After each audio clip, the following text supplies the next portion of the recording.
মাননীয় সদস্য জনাব আশিকুল্লাহ রফিক, কক্সবাজার 2। ধন্যবাদ মাননীয় স্পিকার।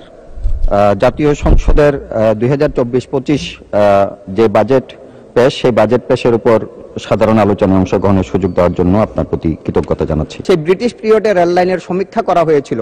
সেই ব্রিটিশ গেল, পাকিস্তান গেল, বাংলাদেশের জেনারেলদের দুঃশাসন গেল, বেগম খালেদা জিয়ার লুটেরা শাসন গেছে, কেউ আমাদেরকে কক্সবাজারে রেল লাইন দিতে পারে নাই, পর্যটন শিল্পের উন্নয়নের জন্য কোনো কাজ করতে পারে নাই। সেটিও স্বাধীনতার জনক বঙ্গবন্ধু তার কন্যা শেখ হাসিনাই তিনি আমাদের কক্সবাজারকে রেল লাইন দিয়ে গেছেন এবং সেটিকে দ্বিতীয় ফেজে তিনি মাতারবাড়ি পর্যন্ত নিয়ে গিয়ে আমাদের মাতারবাড়ি গভীর সমুদ্র বন্দরের সাথে সেটিকে কানেক্টেড করবেন, সেই ঘোষণা তিনি সেই মাতারবাড়ির জনসভায় দিয়েছেন। যে মাতারবাড়িতে তিনি 95 সালের 29 এপ্রিলের 91 সালের 29 এপ্রিলের ক্ষতিগ্রস্ত মানুষগুলি থেকে দেখার জন্য 95 সালে সেখানে গিয়েছিলেন। সেখানকার মানুষ, নারী পুরুষ ঘরে ছিল না, তারা ছুটে এসেছিল বঙ্গবন্ধুর কন্যা শেখ হাসিনাকে দেখার জন্য। তিনি সেই মাতারবাড়ির জনসভায় তিনি সেই 95 সালে বলেছিলেন, এটি আমার দ্বিতীয় মায়ের বাড়ি, দ্বিতীয় টুঙ্গিপাড়া।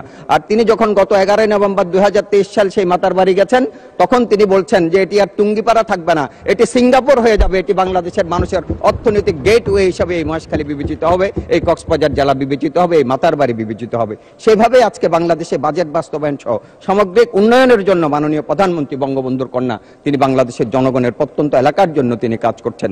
আজকে আমাদের মহেশখালীর কথা আমরা যদি বলি, যে বেড়িবাঁধ অরক্ষিত ছিল, সেই বেড়িবাঁধগুলোকে সুরক্ষা দেওয়া হয়েছে, যদিও আগামী দিনে সেখানে সুপার ডাইকের মাধ্যমে সেগুলি আরো অনেক বেশি শক্তিশালীভাবে গড়ে তোলা হবে।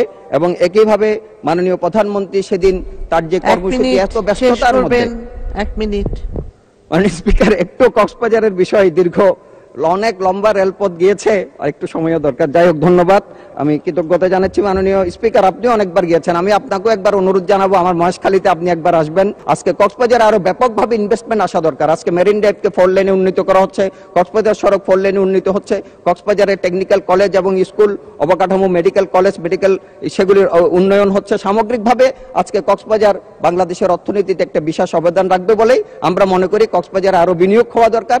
এবং বৈদেশিক বিনিয়োগ আকৃষ্ট করার জন্য ইতিমধ্যেই মাননীয় প্রধানমন্ত্রী থাইল্যান্ডে গিয়েছে, তাদেরও একটি শক্তিশালী টিম ইতিমধ্যেই সেখানে আসার জন্য, পর্যটন শিল্প বিনিয়োগের জন্য।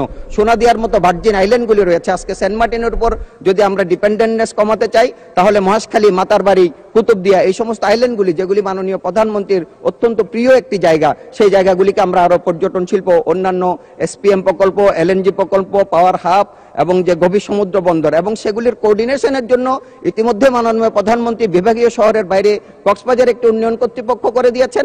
পাশাপাশি তিনি মহেশখালী, মাতারবাড়ির উন্নয়নের জন্য আলাদা একটি কর্তৃপক্ষ ঘোষণা করার মধ্য দিয়ে একটি সমন্বিত উন্নয়ন এর মধ্য দিয়ে মহেশখালী, কক্সবাজার এগিয়ে যাবে, বাংলাদেশের অর্থনীতিতে অবদান রাখবে।